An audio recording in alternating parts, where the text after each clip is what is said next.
आगो बलिसकेपछि चाहिँ अरू दुई थोक चाहिँ यसमा हुन्छ नि इन्धन र ताप चाहिँ पहिलेदेखि हुन्छ। यसमा अक्सिजन हामीले कसरी हुन्छ बन्द गराउनुपर्छ। अक्सिजन जान बन्द गरेपछि यो आफै निस्किन्छ।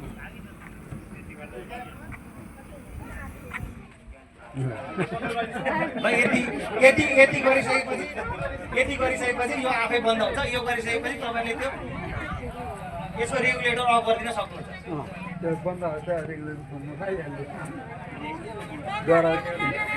एकचोटि फेरि हेर्नलाई यही काम फेरि एकचोटि हेर्नलाई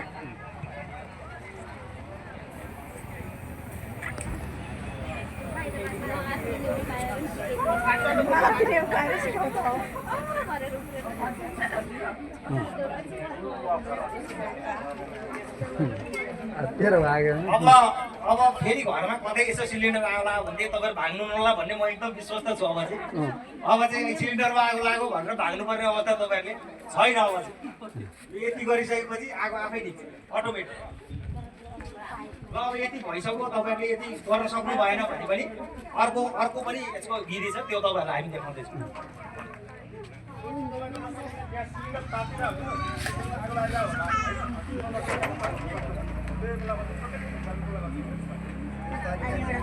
कपडाले छोप्ने बिजाएर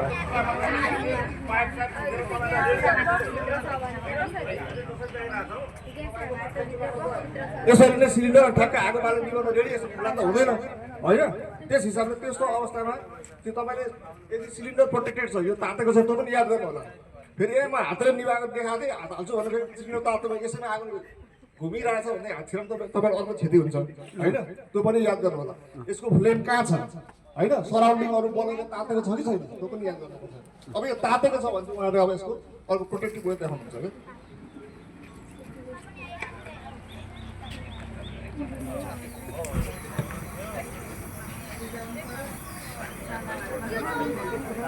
यसको लागि चाहिँ आफ्नो घरमा भएको सुतीको कपडा चिसो पारिसकेपछि यसले चाहिँ हावा अक्सिजन चाहिँ बन्द गराउने र त्यो सिलिन्डरको त्यो रेगुलेटर हुन्छ, रेगुलेटर कपडा टाँसिनु पर्यो नि त, एउटा हात छिरो भने त त्यो कपडै बल्ने हो।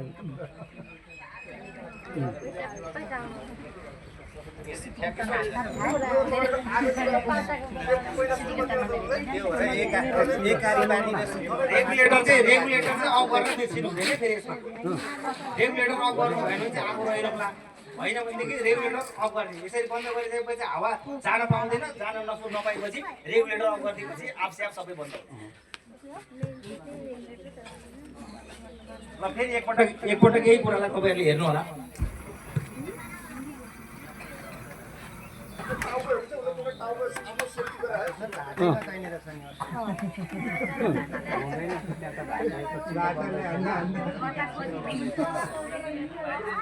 बिस्तारै छिराएर गर्नुपर्ने, छिराइतिरै आगो गयो भने हात पनि पोल्छ।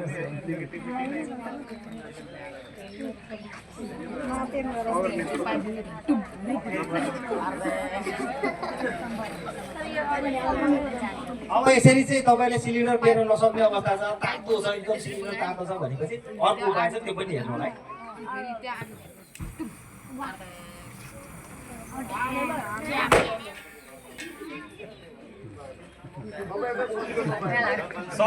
सबै काम गरेर इजी देखिन्छ, यहाँबाट हेर्दाखेरि इजी छ। आत्तिनु चाहिँ भएन, डराउनु भयो तपाईँले सिलिन्डर बोलाउँ आगो अरे सक्यो भनेर चाहिँ भाग्नु भयो भनेदेखि चाहिँ यो के हुन्छ भनेदेखि यो तपाईँहरूले सिलिन्डरमा आगो लागिसकेपछि यो सिलिन्डर आगो लाग्ने बित्तिकै पड्किँदैन। यो सिलिन्डरको चाहिँ के हुन्छ भने सिलिन्डरको चाहिँ भित्रको ग्यास सबै सकिसकेपछि मात्रै बल्ल यो हिट भएर तातेर अनि बल्ल पड्किने।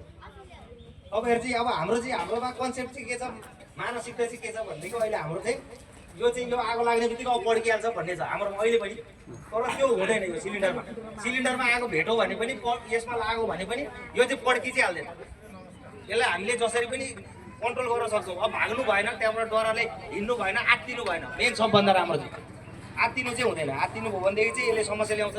नआत्तिकन हामीलाई यो कुरो देखाउनु भएको थियो, यसरी गरेर चाहिँ सकिन्छ कि भन्ने हिसाबले गर्नुभयो भनेदेखि यसले तपाईँहरूलाई सहजीकरण पक्कै पनि गर्ला। अरू तपाईँहरूको के छ यसमा?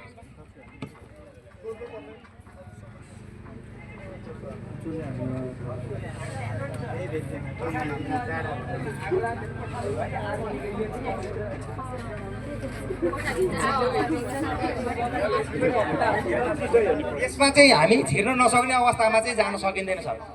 त्यसमा जस्तो धुवा छ कोठाभरि चाहिँ हावा आउने ठाउँ कहीँ केही छैन भने त्यसमा चाहिँ हामी आफू गयो भने आफैलाई जोखिम हुन्छ, त्यसमा चाहिँ जान सकिँदैन।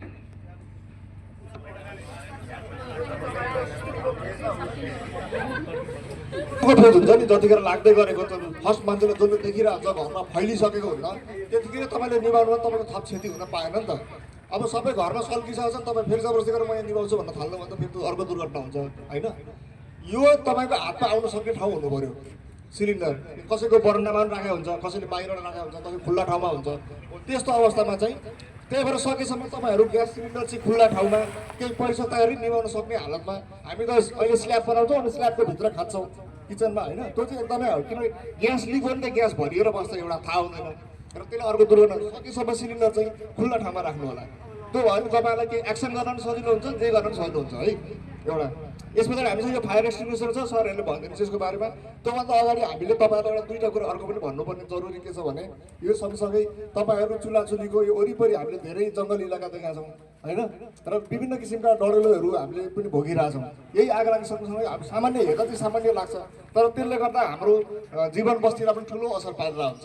यिनैको चुरेको पानीको स्रोत ठाउँहरूलाई हामीले प्रोटेक्टिभ गर्न सकेनौँ भने भोलि हाम्रा सन्ततिहरूलाई पनि हामीले पानी कसरी दिने होइन, जीवन कसरी दिने भन्ने मतलब हुन्छ। तपाईँहरूले घाँस दाउरा गर्दा होस् अथवा काहीँ देख्नुभयो भने त्यसलाई पनि प्रोटेक्टिभ हिसाबले निभाइदिने तरिका वन डढेलोहरूमा विशेष पहल गरिदिनु भयो भने अब विभिन्न कारणले लाग्छ। काहीँ अब मान्छेले हाम्रो चाहिँ यो घाँसको लागि आगो लगाइदिने गर्छन् जङ्गलमा गएर, त्यो काम बन्द गरिदिनु होला होइन। कसैले चाहिँ अब त्यो के भन्छ त्यो खर छाउने खरको लागि त्यस्तो ठाउँमा पनि आगो लगाइदिनुहुन्छ, त्यो गरिदिनु भएन। त्यसले गर्दा धेरै किसिमका हाम्रा प्रजातिहरू पनि नष्ट भएर जाने, एउटा किरा पतङ्गहरू मरेर जान्छ जसले चाहिँ हाम्रो कृषिमा रिप्रोडक्टिभ काम गरिरहेको हुन्छ।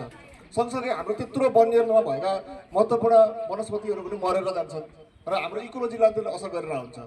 यो वनले पनि आफ्नो हिसाबले प्रकारले काम गरिरहेको हुन्छ र सँगसँगै हामीले पनि तपाईँ जनसमुदाय स्तरमा कम्तीमा यस किसिमका कार्यहरूमा कसैले देख्ने भयो तुरन्त सूचित गरिदिने होइन।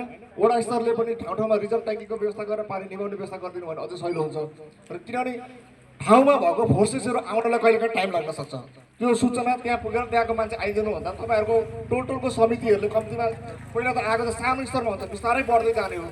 त्यही बेलामै त्यसलाई निभाउन सक्दै गरेर हामीलाई खबर गरिदिनु भयो भने त्यसको लागि एकदमै तपाईँहरूप्रति हामी विशेष आभार व्यक्त गर्छौँ र केही सहकार्यको पनि हामीले अपेक्षा राखेका छौँ।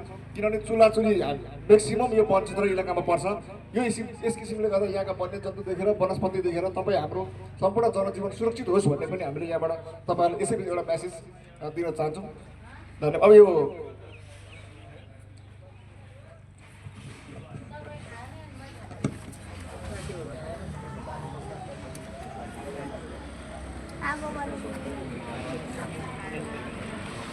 यो ग्यास यो सिलिन्डरमा आगो लाग्यो भनेदेखि अर्को पनि उपाय चाहिँ एउटा बाल्टिङले छोप्ने, त्यसलाई चाहिँ अक्सिजन पास हुन नदिइसकेपछि आफै निप्छ। हेर्नु होला तपाईँलाई हामी डेमो देखाउँदैछौँ है।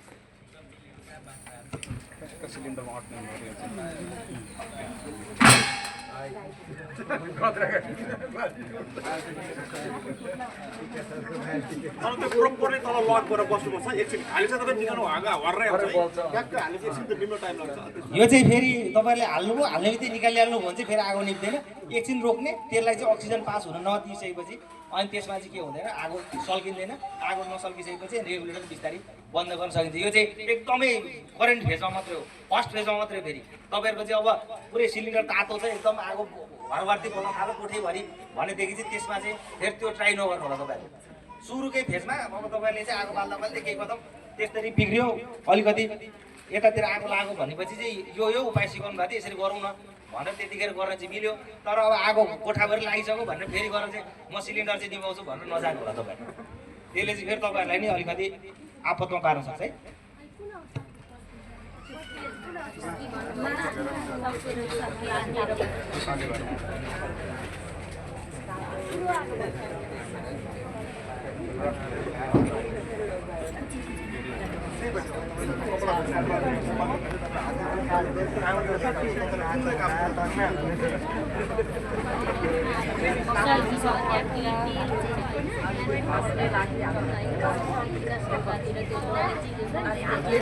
मेन कुरो चाहिँ तपाईँहरू आगो लाग्दा कस्तो अवस्थामा त्यो हेर्नु पऱ्यो क्या आत्तिने भन्दा पनि होइन आगो कहाँ छ चुलामा लागिरहेछ कि अन्नपर्नेमा लागिरहेछ कि पाइपमा लागिरहेछ कि सिलिन्डरमा लागिरहेछ कि त्यो तपाईँको सिलिन्डरभित्र जबसम्म आगो चाहिँ बलिरहेछ रेगुलेटर निभाउने ठाउँसम्म छ भने सकिन्छ क्या रेगुलेटर डढाउनु भन्दा क्या त्यसमा तपाईँले रेगुलेटरले अफ गर्न सक्नुहुन्छ भने आत्तिनु परेन आफ्नो प्रोटेक्टिभ गरेर रेगुलेटर अफ गर्दै सक्यो नि त ग्यासै नआएपछि कहाँ आगो लाग्छ ग्यास आइनै लागु लाग्ने त हो अनि सेकेन्डरी कुरा चाहिँ तपाईँले पानीले अर्कोले निभाउनु सक्छ ग्यासलाई चाहिँ पानीले निभाउनु सक्नुहुन्छ रेगुलेटरै बिग्रेर लिक भयो भने चाहिँ अब त्यसलाई तपाईँ छ्याप्टु छोप्ने बाहिर फाल्ने तानेर बाहिर निकाल्नु जिल्दैन रेगुलेटर त बिग्रिसकेको हुन्छ होइन तपाईँलाई धन्यवाद आइदिनु भयो यो आर्टिने चाहिँ हुँदैन कराउनु भन्ने चाहिँ इलेक्ट्रिसिटी होइन आर्टिने चाहिँ हामीले घरमा अब हामी नै हो घरमा बस्ने खाना पकाउने चिया पकाउने गर्ने मान्छे भनेको हामी नै हो त्यो हिसाबले अलिक अप्ठ्यारो हुन्छ यो तपाईँहरूले चाहिँ सुरुको फेजमा हो फेरि यो चाहिँ सल्केर कुटाभरि सल्किसकेपछि गएर गर्नुभयो भने